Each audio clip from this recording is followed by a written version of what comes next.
Contrairement à ce qu'on pourrait croire, ou croiver. Ouais, je suis désolé, faut que je chope des nouveaux abonnés. Et... Là, j'ai pas eu de meilleure inspiration, alors ce sera... Vous croivez, quoi. Surtout avec un système de règles aussi simple. Le petit monde des livres dont vous êtes le héros a bénéficié d'un nombre de variations de systèmes assez conséquents. À la base, c'est 3 caracs. Habileté, endurance et chance. Et puis une petite feuille de personnage histoire de noter son inventaire. Plus simple, c'est du narratif. Et ne me regardez pas comme ça, hein. J'ai jamais dit que c'était une mauvaise chose. Rapidement, il y a des variantes, avec un certain nombre de variations, qui varient. Par exemple, dextérité devient agilité, ou l'inverse. La magie remplace la chance.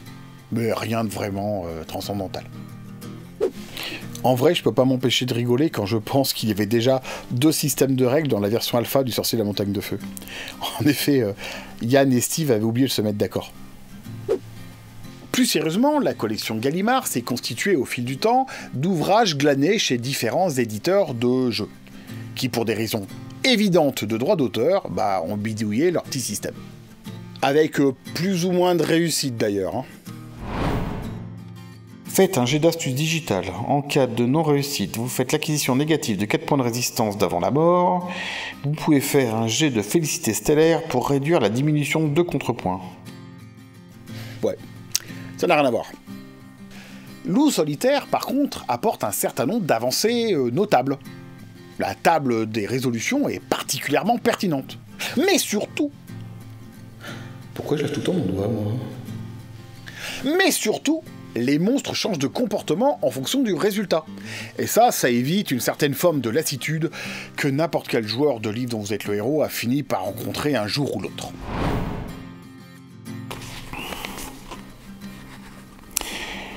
Touché.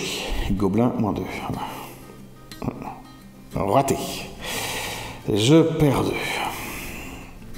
Touché. Il perd 2. Raté. Je perds 2. Est-ce que je tente ma chance? Oui, allez.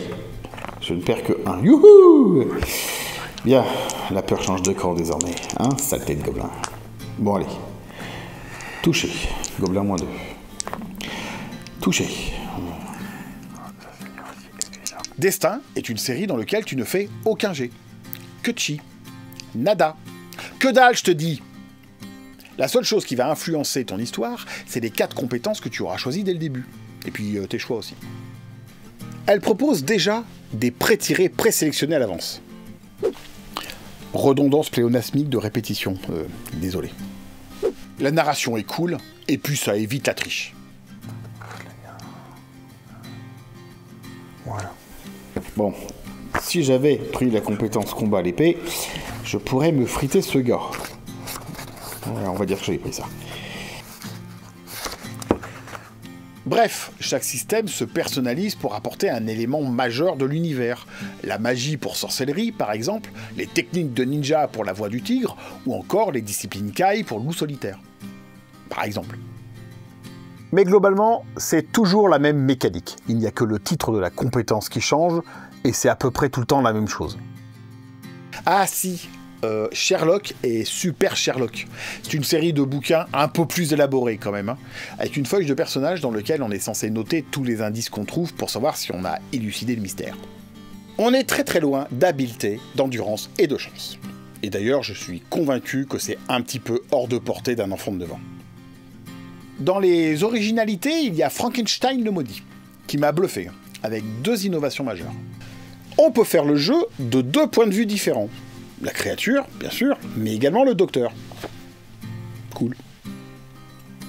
Ou encore, explorer toutes les zones dans l'ordre que l'on souhaite. Et puis, il y a un petit peu plus de caractéristiques aussi. Je vais pas rentrer dans tous les détails. Oui, je sais, je ne cite pas tous les systèmes de tous les livres dont vous êtes le héros. Mais bon, merde, ça fait beaucoup quand même. Mais en fait, si on analyse un peu le truc, entre 2 et 8 caractéristiques qui servent à faire les jets de dés, une brouette de compétences qui serviront de variables au cours du jeu, une jauge de points de vie, ou un autre truc, hein. Quand ça arrive à 0, paf, t'es mort. Et pour finir, un espace dans la feuille de perso dans lequel on peut noter les informations qu'on a trouvées au cours du parcours. indice, info, épée magique plus 12 contre les verrues. Et voilà, en fonction du mélange et de la tambouille que vous faites de ces 4 éléments, et ben vous avez un système de livre dont vous êtes le héros. Ça ne veut pas dire que c'était pas cool. Ah oui, merde. C'est vrai que l'être humain n'arrive pas à intégrer la double négation. Moi, trouver ça cool. Et puis, on était au début du jeu de rôle. C'était il y a presque... Enfin, pas presque, c'était il y a plus de 40 ans. Et on a quand même vachement évolué depuis. Ce qui est dingue, c'est à quel point ça fonctionne bien. Je tiens à faire la remarque que les collections qui avaient les systèmes de règles les plus élaborés étaient également les collections qui avaient le moins de succès. Si ça, je dis rien. En réalité, je pourrais faire une vidéo pour chacun de ces systèmes de jeu, mais ce serait peut-être un petit peu trop précis. 3 choix se présentent élégamment devant vous. Allez droit devant vous et accédez aux tablettes de la destinée, où vous apprendrez les secrets du lien avec le jeu de rôle. Pour cela, il faut aller en 20. Ou alors, définitivement basculer du côté des forces démoniaques, en acceptant le savoir secret de la triche. Et pour ça, il faut aller en 23. Vous pouvez également démontrer au monde votre couardise en retournant à la croisée des chemins, en vous rendant en 32. Et ça, du coup, c'est pas la classe.